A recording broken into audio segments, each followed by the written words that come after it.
So, Yes, sir. that's that. I say if you become obsessed with bonuses, and the truth is, there's different bonuses as we roll out this year. There's different bonuses like here in St. Louis. Billy Joe's running just different bonuses to get off to a quick start, weeks, things like that. So, as long as you know what they are, they're always going to be controllable. It's one of those things. But between Tina, Jenna, and myself, our job is just to make sure that you guys are aware of them, and then it's your decision to go conquer them. So, but hey, so Billy Joe's going to start a meeting here, and Kyle, I'm going to have you take notes on this, and anybody else that comes in. What she asked me to share was our price build-up. It's something that isn't necessarily taught in sales school, Brandon. So this will be a little bit of added bonus for you. Roger that. And Let me get a pen. what I love about what Tina's doing with these calls is she is recording them, and they're going to be archived. So, if you guys find value in them, you guys can always go back and re-listen to them and things like that. So first thing is, you can listen and take a few notes, and I'll answer a couple of questions, but this will probably last about 15 minutes or so. The first thing I want you to write with closing, so price build-up is all rolled into closing. And there's a book out there that was written that said, "Be funny, make money." Now, if anybody knows me, I am not a funny person at all. I'm about the driest person I know. I had a couple guys follow me last week, and they said, "Nick, you use the same 20 jokes over and over and over and over again." And I'm like, yep. And because I know they're going to laugh, I laugh because I know that they're corny and they're stupid. And so you guys will find your own jokes. But the price buildup, you guys, happens after I get done showing the product. After the last benefit that I personally show, I don't show travel benefit. That's just that'll be a different call. But the last bonus that I show, there's a Q right on the bottom of this page right here. And so when I get done, I say, and that's pretty much how all of our programs work. But from what I explained so far to you, what appeals most to you so far? And I let them come up with their answer. If they don't come up with an answer, I give them a choice between 2 or 3 positives, ask them and let them pitch themselves. But here's where this training starts. I say, this is my transition statement. So this is a transition statement that I would write down is, other than price, do you have any questions on how the policy works? Other than price, do you have any questions on how the policy works? And what they say is generally no. That means that they're already sold. And so I flip to this page right here, you guys, and this is where price buildup starts. And I say, well, the price is based off of the age bracket that you fall into. And I make my first joke. Now she's got one too. That's the master. This is where the price buildup starts. And I say, this is my polite way of asking how old you are without asking you directly. Or this is my polite way of asking a woman how old she is, or whatever it is. And they'll point to the age bracket, and I say, okay, so what age bracket is your wife in? And I get an opportunity to say another joke, and they point oftentimes at a lower one. So an opportune place to say, well, let me give you some good news. It pays to marry a younger woman. And they'll laugh. They'll go, oh, more than one way. And so this is, guys, they know that they want to buy, and all I'm trying to do is ease them down a little bit, People hate spending money, but they enjoy spending money if they're laughing. And so they point their age bracket, and I say, well, the good news, if you guys can see this, I go, forever, you will be in this age bracket. And so then I start reading our promises from the bottom up, from the bottom of the page up, and I'm going to do a price build-up at the very end. And so I say, so it's kind of like the fountain of youth. You forever, Bill, will be considered a 65-year-old. As you get older, you'll stay the same age in our eyes. Kind of like the fountain of youth. We've never, ever raised a rate in the history of our company. This is a little bit different, but the first time that you need to use this policy, I love my job. I love what I do, but the first time that you have to use it when cancer happens, who do you think I want you to call first? Me. Right. Yeah, call me. All my clients keep my number in their phone as Insurance Nick or whatever. But when we call the company, a live person answers the phone that speaks fluent English, not English. You don't have to push 2 for Spanish. Guaranteed renewable. What that means is you can never overuse it. So think about like your car insurance. You get too many accidents, what happens? What do they eventually do? Drop you. They either raise your rates or they drop you. So I have a client that's used this policy 3 times, and he called me up and he said, Nick, when are you guys done with me? And the truth is, cancer can last forever. But the biggest thing is that it's always deposited directly into your bank account. The money is deposited directly into your bank account, so you can use whatever you want, But, as far as price goes, so here's the price buildup, you guys. I compare this to health insurance. I compare it to myself. I humanize the fact that, hey, my wife and I, we go and we buy our own health insurance. And for the 4 of us, there's health insurance plans that we could sign up for that on the low end are $1,000 and on the high end are like $1,500. And there's things that are wrong with them. The first thing is they can always change. What's nice about this never changes. With health insurance, there's deductibles. It doesn't pay on the first dollar, but if cancer were to happen to you this year, there are no deductibles. And the worst part about health insurance is, well, a couple other things. It never pays money directly to you to make sure that you can live while you're going through this illness. But the worst part is that it's literally like pouring water in a hole. Every month that you pay it, it's gone. My wife and I, we literally look at this like a savings plan. And if we don't use this, we kind of look at it as like my daughter's wedding fund or whatever it is the reason that you own these policies. And I'm going to hit that point here in a second. But whatever it is, I just look at it like this. And this doesn't cost thousands of dollars.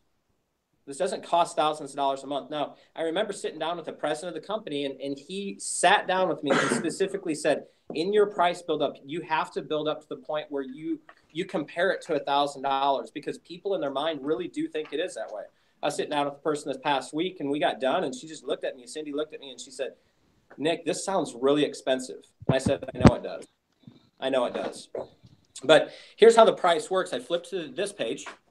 If I'm only showing one policy, I'll flip to a page, and I go, for the cancer portion, you're 41 to 45.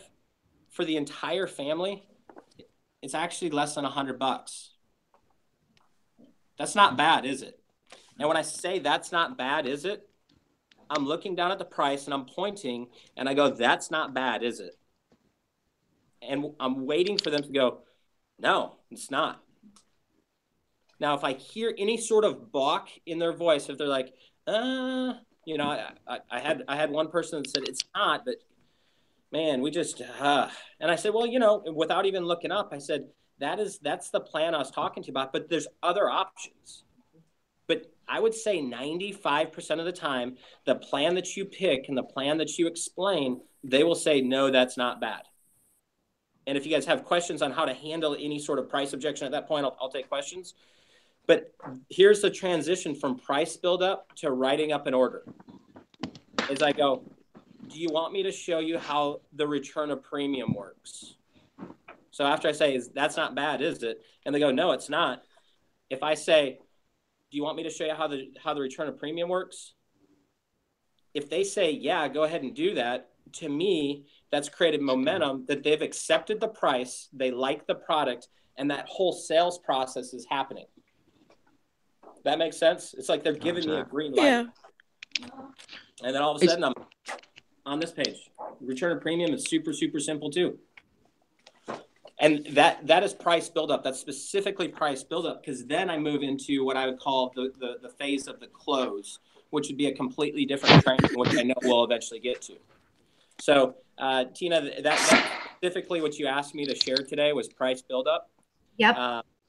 Guys, the thing is, I had a guy follow me this past week, and he goes, man, you make it look really, really easy. And I said, I have my delivery that I have done 5,000 times, and it rolls off my tongue. My hand gestures do this, and they follow me. And the first time he saw me do it, he's like, that was, man, you're good. And then he watched me 15 more times, and it was identical.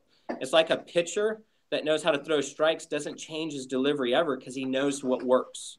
And so when you find your delivery with a lot of components that I'm sharing, it becomes very fluid for you. So with that, I do want to field questions and then hit on the point of the power of me owning the policy and how that humanizes me. Before I do that, what type of questions or any aha moments? Hey, sir. Nick, I got a question. Okay, you specifically said read from the bottom up. Any questions, guys? Unmute Brandon. Sorry, Brandon. Go ahead. You're unmuted. I'm sorry. You specifically said to read from the bottom up. Why exactly do you do that? I'll do it whatever you say. I'm just wondering. No, it's because a guy that had sold $1.5 million worth of insurance told me to do it. Oh, wow. Okay, good enough. Yeah, I don't really know, other than it kind of rolls into my jokes. You know, I talk about the age first, and then it goes, we never raise the rate. But someone told me to do it, and it's worked for me. So fair enough. Yeah. I was just curious. Thank you, sir. Yep. Nick, just one question. So when you're doing that, you're going to quote the cancer. That's not bad, is it? You're going to, if they say no, that they don't need to see the return of premium, do you just pull out the app at that point? It never really happens. It's the way I asked the question. I said, yeah, that's not bad, is it? And then I just go, do you want me to show you how the return of premium works? And they go, yeah. I mean, 99% of the time they'll say yeah, because it's just the track that we're on. Right. And then after you show the return of premium, is that when you're pulling out the application to go into the close? Yep. So I go over how the return of premium works on this page. And on the very bottom of this page, I'd love to write another question. I was following a guy, Jeff Casey, who had just written 40,000 premium in the week. And what he did is he goes, but that's really how all the programs work. And then he gives like 3 situations. And what he's doing is he's reciting the reasons that he thinks they should buy.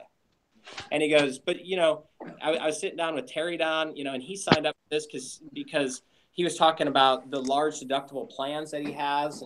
And he's a business owner. And so he just looked at this more as like a peace of mind, or, you know, kind of like a gap insurance.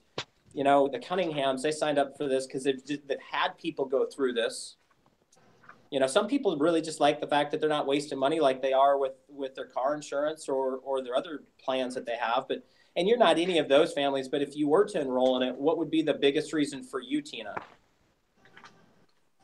Just the peace of mind knowing that I have the policy if I needed it. What do you mean? Well, if cancer were to happen, I don't want to spend all my money that I've saved on cancer. I'd rather spend your money, and all those benefits that you showed me seem to give me that comfort that money will be there if I need it. Here's my transition statement right here. After I say, what do you mean or why or tell me more, then my transition statement is, you totally get it. You totally understand what this is. And I flip to the next page, which is where my app is. And I say, I love the application process is so simple. And I pull the application out right here. So one page application, and then I'm rolling into my close. Okay. Would be a different training session. Yeah, we'll do that. Actually, we'll just piggyback off that and do that the next time. We'll just roll right into close next time. Yep. Any other questions before I cover the power of owning these policies? Nope. Okay. You guys, these trainings are specifically powerful if you go and implement them today. You know, it's fresh. And just know it's uncomfortable because it's possible that you formed other habits that may not be working, but you have to be willing to break bad habits to start new habits. My last point real quick, Tina, is the power of owning these policies. Brandon, if you don't own these policies, you know, you should find, you know, write yourself, you know, Rambo wrote himself or trade. You know, I've got Joe and Lance sitting here in the office and Kyle, they'll probably trade policies. But guys, real quick, give me five points as to the power of owning these policies. How does that help in the longevity or the big picture of what we do? Well, for me, I had cancer. So when I was going through, I didn't have anything. I lost close to $50,000 in the first 2 weeks. If I had this policy, I would have received $750,000 over the course. Sheree, you have such a powerful story, and sharing a story like that. But sharing a story like that humanizes. We lost Nick. Wait, what does he mean by owning the policy? Meaning, know everything about it, or actually having a policy yourself. You actually own it. You're protected yourself. That's what he means. Okay, roger that. Okay. We got you back, Nick. Yep. Okay. So here's the deal. The first reason to own the policy is it humanizes you. You actually get to talk in real time. That's why you own it. Now there's power. Every demo that you do, when you talk about having it, your conviction will build. So point number one is it humanizes you. Why would you ever sell something that you don't personally own? That you are the biggest freaking hypocrite, in my opinion, if you're doing that. Point number two is it will remind you over and over and over every single demo why you have this. Your conviction as to if you sit down with somebody who you're showing, if you like them, your conviction that they need to sign up for it will come through your eyeballs. Point number three. It puts you on an even playing field with the people that you're sitting across from. People buy from equals. They buy from people they like and people they respect. So point number three would be it puts you on an even playing field. Because I own it, you guys, I can use stories about my wife and my kids and my life, and it just makes me real. You know, Joe's sitting here next to me, and he got to watch me. Nobody that I sat down with last week when I was doing my 19 presentations felt like I was a salesperson. And the last point is, if you lie about having a policy, people aren't stupid. People aren't stupid, you know. So they can tell when you're just full of crap. And you guys, at the end of the day, whose business is this? Mine. Right. You know what I mean? So that. Guys, that's all I got on that whole deal. Plus, also, it's pretty important, if, just in case my, ex-wife that I'm getting back with or my son does come down with cancer, that if I have that policy, it definitely help out a lot. So yeah, guys, the reason all of you guys have decided to get licensed is because you believe in the product. So, I know I would say when we go to company meetings, there's 99% of the people who own all the policies. And if you can't afford the ones that you want, get some of something's better than none of anything. Some of something's better than none. That counts as a deal too, Rob. So get what's right. We always know we can adjust them. So with that, Tina, I'll turn the call back over to you. That way we can get started here in St. Louis. Yep, sounds good, Nick. We'll talk to you soon. Thanks, Nick. Okay. Sounds good. Okay, bye. Bye. Hey guys, at 9 o'clock right now, there is it's the morning rally call. And the morning rally call is with Ken Matson. I'd recommend that you call in and listen to that. So Ken Matson is our president of Family Heritage and CEO. So my recommendation is to go ahead and hop on that rally call right now. He's going to be talking about, I'm sure he's going to be reviewing bonuses and all kinds of fun stuff of what we did in 17 and what he has in for 18. So let's hop on that now and have yourself a great day. Thanks for being on.